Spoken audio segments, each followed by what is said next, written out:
redire le 39,5, c'est parce que c'est avenue Georges V.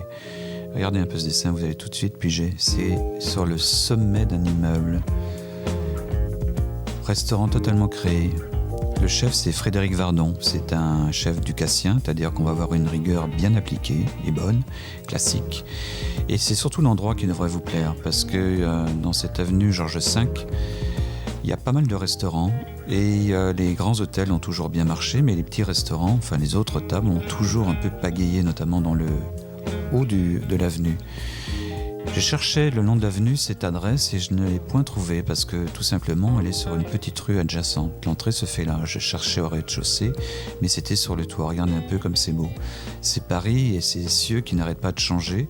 Et c'est aussi une cuisine qui a été installée là, avec espace et tout de suite une gastronomie impeccable, dressée, vous voyez, verticale, comme disent les critiques gastronomiques. C'est-à-dire qu'on sent quelque chose de très décidé, de très déluré. On sent que le chef est là, qu'il a envie de marquer sa trace. Et ça se traduit dans l'assiette avec beaucoup de netteté. Ce sont des bonnes saveurs qui sont bien appuyées. Ce sont des bons produits, comme ces langoustines qui sont souples, qui sont nerveuses. Et ça, c'est agréable. Il y a aussi un cadre qui est, je trouve, exceptionnel parce qu'il a été fait avec race, c'est très déluré. On a l'impression d'être dans un magazine de design, style wallpaper.